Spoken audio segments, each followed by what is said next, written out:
If we're going to rewrite this triple integral, then we want to start by graphing it.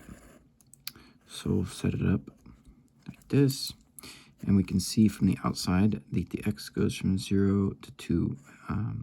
Well, I guess I'll do it this way. 1, 2. And then we can see that the y's will go, we can make like a y equals 10 minus 5x line. So we'll go like all the way to 10 here, the y-intercept. And then it should connect down here. Once we plug 2 in for x, we should get a 0 for the y. So we kind of get this little area down here starting to set up.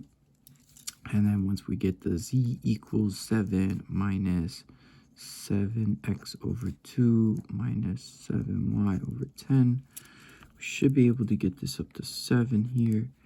And once we plug in 10 for y and 2 for x, we should basically just get these things to connect.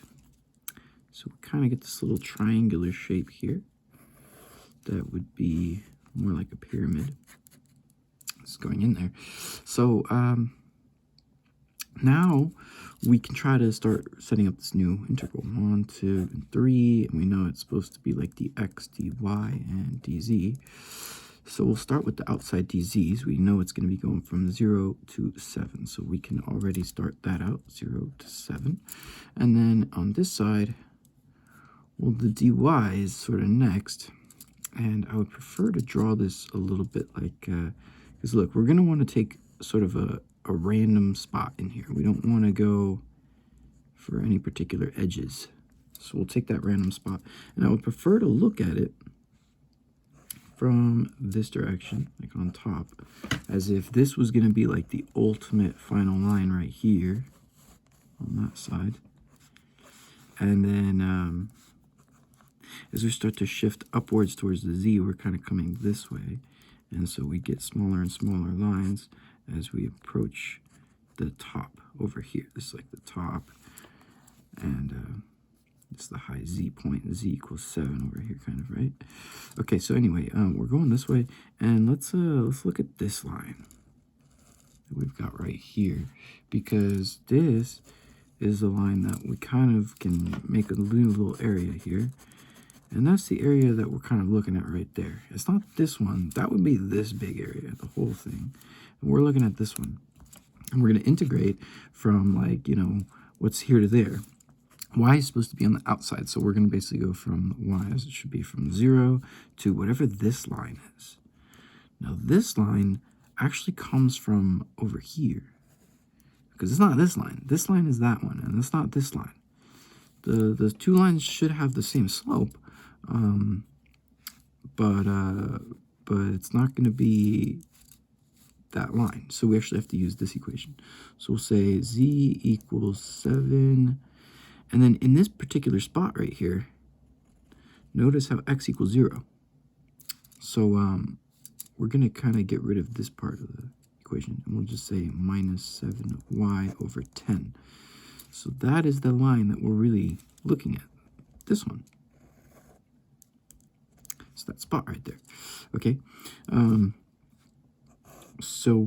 Now we'll just say, we can sort of flip these two things and say 7y over 10 equals 7 minus z, and then multiply this by 7y equals 10. I guess that would be 70 minus 10z.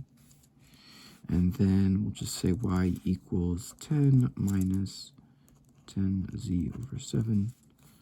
So that's kind of what we'll put over here. So we'll start from 0 in the y, and then we're going to go to that point, which is 10 times 1 minus z over 7. That's going to be for that part. And then we'll get into the x coordinates. Now, if we wanted to go for the x's, let's take a point sort of randomly here on this y plane. And we're going to go all the way out here and see where we can get. So we go from 0 to this point. And it's again this line.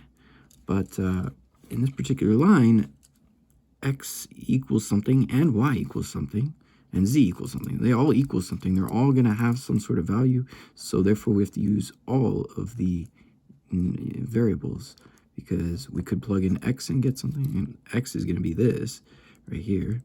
And then we could plug in the y and actually get something. So because the y is actually right over here. So we'll use all the variables, and then we have to rearrange it in terms of x's. So, you know, we'll just swap those two. 7x over 2 equals 7 minus z minus 7y over 10.